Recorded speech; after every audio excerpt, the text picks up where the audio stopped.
Race fans, rejoice! The world's most expensive sport just downsized. Think of it as Formula One extra light. F1 in schools is a design challenge where high school teams form themselves into Formula One racing teams, and they take on those roles.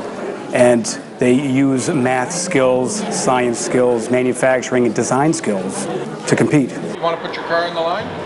Model cars race side by side down a 20-meter straightaway. If these were full size, they'd be traveling at speeds over 220 kilometers an hour. It's a technology challenge that's fast, sexy, and not just for gearheads. This isn't a race for the automotive kid. Certainly it is. I mean, they're involved, but it's not just about car racing. This is about design, teamwork, sportsmanship. And these kids are competing against 300 points. Some of those involve racing. In this competition, students are the Formula One team, commissioned to design, construct, and race the fastest Formula One car of the future.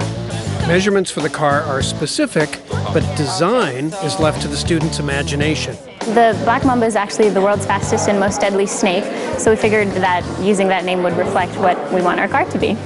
And it's like the whole nature thing, you know, we got the whole butterflies thing going on. We thought it was really feminine, but at the same time, you know, we were looking for a way to attract people's attention.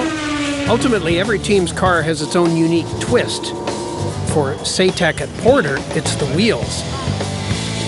Leading up to the race, these students spent weeks trying to get their custom wheels up to speed.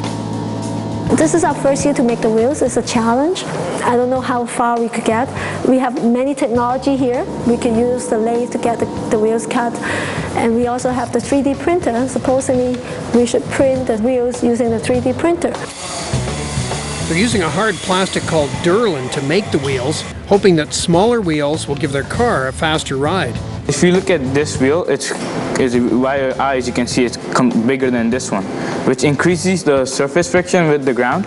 For this one, it doesn't increase the surface friction because it's a little bit smaller, which will reduce the friction, which is actually better for us. All competitors use 3D computer modeling to help them design and analyze their car. The car is cut from a block of balsa wood. Every angle, every curve must match the drawings exactly. Because back at the race, all the cars are thoroughly inspected and design counts for the most points in the competition. The biggest challenge is when kids make decisions in their design, it has consequences that might affect certain aspects of their car. For instance, if they add too many coats of paint, it now makes their car too heavy and it's out of spec. Racing counts for a lot fewer points, but for the students, it's the best part. CO2 cartridges give fuel to the cars, blasting them down the track, and it's safe to say that most teams go through a lot of them. This was a day of testing. There's 26 here. I got to get more. Some races go off without a hitch. Others need some high-tech assistance. Do we need the crazy glue? We don't. All the students are in it to win, but in the end, it's the lessons learned that are invaluable. Looking back, we noticed that the normal wheels actually seem to have spun a little bit better, but you know, there's room for testing. And there's always next year.